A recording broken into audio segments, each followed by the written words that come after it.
मिसाल टुडे से मैं आपका साथी, आपका मित्र कुणाल पंत। साथियों, अब मैं हूं अपने तीसरे प्रसंग में, यानी कि अपने थर्ड एपिसोड में इस गंगा नदी के बारे में।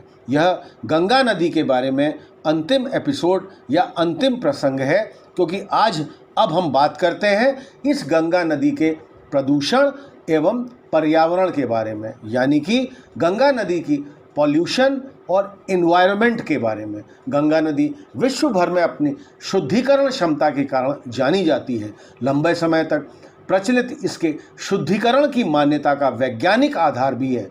वैज्ञानिक मानते हैं कि इस गंगा नदी के जल में बैक्टीरियोफेज नामक विषाणु होते हैं, जो जीवाणुओं और अन्य हानिकारक सूक्ष्म जीवियों को जीवित नहीं रहने देते। नदी के जल में प्राणवायु ऑक्सीजन की मात्रा को बनाए रखने की असाधारण क्षमता है, किंतु इनका कारण अभी तक भी अज्ञात है। एक राष्ट्रीय सार्वजनिक रेडियो कार्यक्रम के अनुसार इस कारण हैजा और पेचिश जैसी बीमारियां होने का खतरा बहुत कम हो जाता है, जिससे महामारियां काफ़ी हद तक टल भी जाती हैं। अगर हम इसके आगे अधिक इसके बारे में बात करें तो यह भी माना जाता है कि यहाँ पर इसमें गंगा नदी में के तट पर बने बसे औद्योगिक नगरों के नालों की गंदगी सीधे गंगा नदी से मिलने से प्रदूषण यानी कि पॉल्यूशन पिछले कई सालों में भारत सरकार और जनता की चिंता का विषय बना हुआ है। औद्योगिक कचरे यानी कि इंडस्ट्रियल वेस्ट के साथ साथ प्लास्टिक कचरे की बहुतायत ने गंगा जल को बेहद प्रदूषित कर दिया है। अगर वैज्ञानिकों की माने या वैज्ञानिक जांच के अनुसार ये पाया गया कि गंगा का बायोलॉजिकल ऑक्सीजन स्तर 3 डिग्री सामान्य से बढ़कर 6 डिग्री हो चुका है। गंगा में 2 करोड़ 80 लाख लीटर प्रदूषित कचरा प्रतिदिन गिरता रहता है। विश्व बैंक रिपोर्ट के अनुसार उत्तर प्रदेश की 12% बीमारियों की वजह प्रदूषित गंगा जल ही है। यह घोर चिंतनीय है कि गंगा जल न स्नान के योग्य रहा, न पीने के योग्य रहा और न ही सिंचाई के योग्य। गंगा के पराभव का अर्थ होता है हमारी समूची सभ्यता का अंत। गंगा के बढ़ते प्रदूषण यानी कि पॉल्यूशन पर नियंत्रण पाने के लिए घड़ियालों की मदद ली जाती है। शहर की गंदगी को साफ करने के लिए संयंत्रों को लगाया जा सकता है और उद्योगों के कचरों को इससे गिरने से रोकने के लिए कानून बन रहे हैं।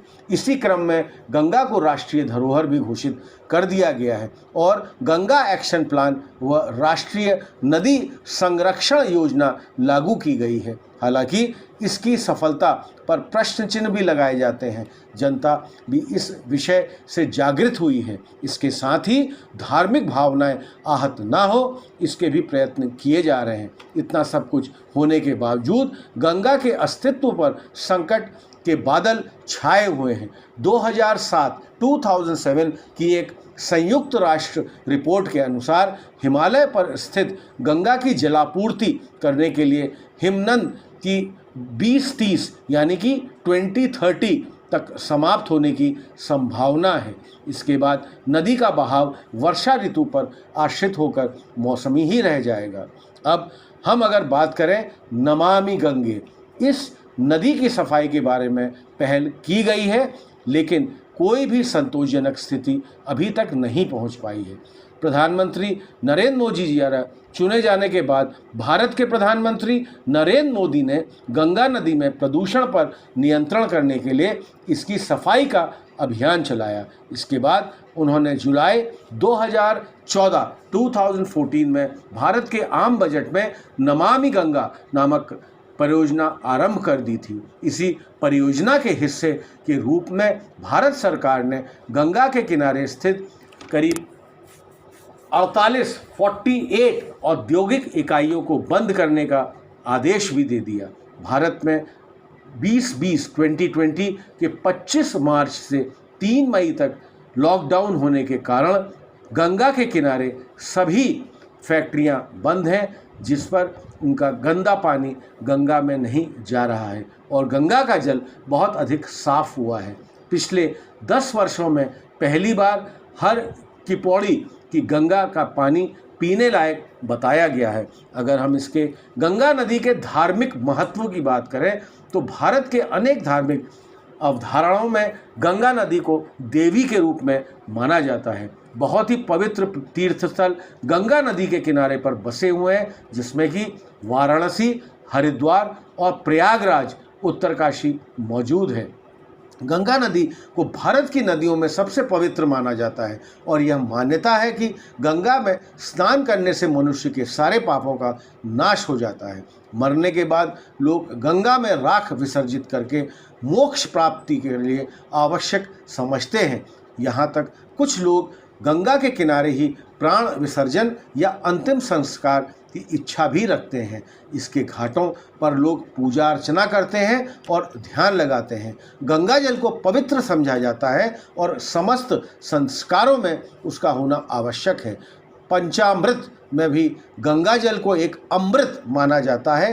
अनेक पर्वों और उत्सवों का गंगा से सीधा संबंध है। उदाहरण के लिए मकर संक्रांति, कुंभ और गंगा दशहरा के समय गंगा में नहाना न केवल दर्शन ही कर लेना है, बल्कि इससे और भी बहुत अधिक महत्वपूर्ण माना जाता है। इसके घाटों पर अनेक प्रसिद्ध मेलों का भी आयोजन किया जाता है और अनेक प्रसिद्ध मंदिर गंगा के तट पर बने हुए हैं। महाभारत के अनुसार मात्र प्रयाग में माघ मास में गंगा यमुना के संगम पर 3,10,000 तीर्थों का संगम होता है। यह तीर्थ स्थल संपूर्ण भारत के सांस्कृतिक एकता को स्थापित करते हैं।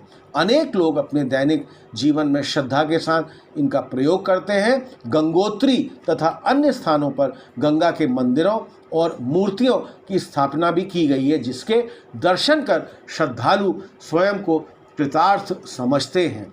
उत्तराखंड के पंचप्रयाग तथा प्रयागराज जो उत्तर प्रदेश में स्थित है, गंगा के वे प्रसिद्ध संगम स्थल है जहां वह अन्य नदियों से मिलती है। ये सभी संगम धार्मिक दृष्टि से पूज्य माने जाते हैं। अगर हम इसके पौराणिक प्रसंग यानी कि गंगा नदी के पौराणिक प्रसंग के बारे में हम अगर जानना चाहें तो गंगा नदी के साथ अनेक पौराणिक कथाएं जुड़ी हुई हैं। मिथकों के अनुसार ब्रह्मा ने विष्णु के पैर के पसीने की बूंदों से गंगा का निर्माण किया तथा पृथ्वी पर आते समय शिवजी ने गंगा को अपने सिर जटाओं में रखा। त्रिमूर्ति के तीनों सदस्यों से स्पर्श के कारण यह पवित्र समझा जाता है। एक अन्य कथा के अनुसार राजा सागर ने जादुई रूप से 60,000 पुत्रों की प्राप्ति की। एक दिन राजा सागर ने देवलोक पर विजय प्राप्त करने के लिए अश्वमेध नामक यज्ञ किया। यज्ञ के लिए घोड़ा आवश्यक था जो ईर्ष्यालु इंद्र ने चुरा लिया था। सागर ने अपने सारे पुत्रों को घोड़े की खोज में भेज दिया। अंत में उन्हें घोड़ा पाताल लोक में मिला, जो कि एक ऋषि कपिल मुनि के समीप बंधा हुआ था। सागर की पुत्रों ने यह सोचकर कि ऋषि ने ही घोड़े को गायब किया है, उन्होंने ऋषि का अपमान किया। तपस्या में लीन ऋषि ने हजारों वर्ष बाद अपनी आंखें खोली और उनके क्रोध के सागर से सभी 60,000 पुत्र जलकर वहीं भस्म हो गए। सागर के पुत्रों की आत्माएं भूत बनकर विचरने लगी, क्योंकि उनका अंतिम संस्कार भी नहीं हो पाया था। सागर के पुत्र अंशुमान ने आत्माओं की मुक्ति का असफल प्रयास किया और बाद में अंशुमान के पुत्र दिलीप ने भी। भागीरथ राजा दिलीप की दूसरी पत्नी के पुत्र थे। उन्होंने अपने पूर्वजों का अंतिम संस्कार किया।